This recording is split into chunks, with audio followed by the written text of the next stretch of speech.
নমস্কার, কেমন আছেন সবাই? আশা করি সকলে ভালো আছেন।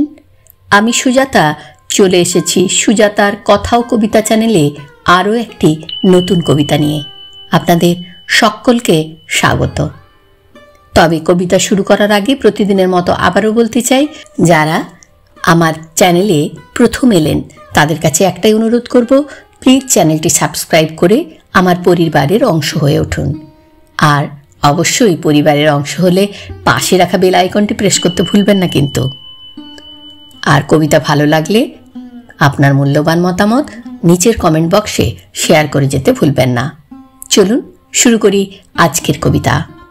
কবি শ্রীজাত বন্দ্যোপাধ্যায়ের সহযাত্রিনী। উল্টো দিকে সিট পেয়েছ হুড়ুম ধাক্কা ভিড়ের মধ্যে, ঠিক তোমাকে দেখতে পেলাম।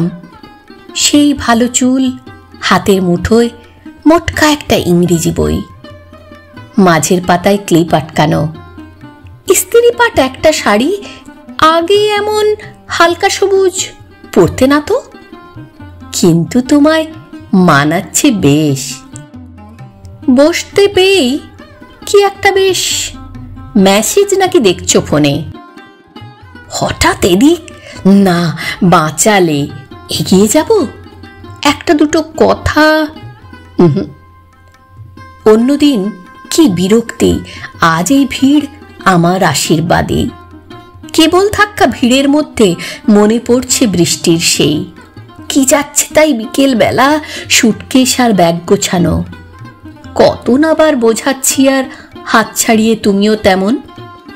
একের পর এক চিঠির বাক্স, জন্মদিনের সব উপহার ছুঁড়ে ফেলছো মেঝের ওপর। দেখতে দেখতে মেঝেই ফাটল।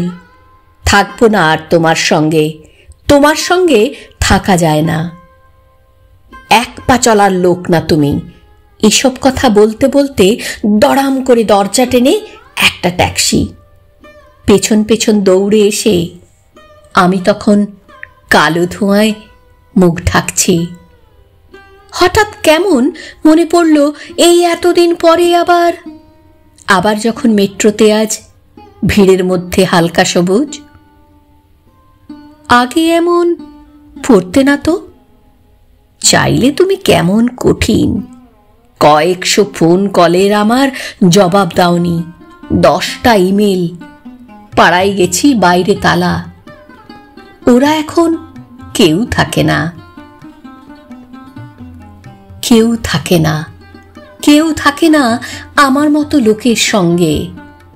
এক পা চলার লোক না আমি। রেলের ভেতর ভিড় কমছে। রবীন্দ্র সরোবর নাকি নেতাজি ভবনে নামবে? অফিস যাচ্ছ না ছুটি, তৃণার বাড়ি না অন্য কেউ? অন্ধকার টানেল পেরিয়ে ছুটছে ট্রেন, পাগলা ঘোড়া। একই দিকে যাচ্ছি, কিন্তু কেউ কারো আর কখনো না। এই কি তবে সঙ্গে যাওয়া? কেমন লাগলো আজকের কবিতাটি? যদি ভালো লেগে থাকে আপনাদের মূল্যবান মতামত নিচের কমেন্ট বক্সে শেয়ার করে যাবেন।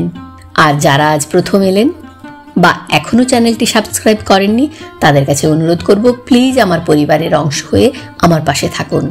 সাহিত্যে বাঁচুন, সাহিত্যকে নিয়ে পথ চলুন। দেখা হচ্ছে আবার নতুন কোনো ভিডিওয়। ভালো থাকবেন, সুস্থ থাকবেন।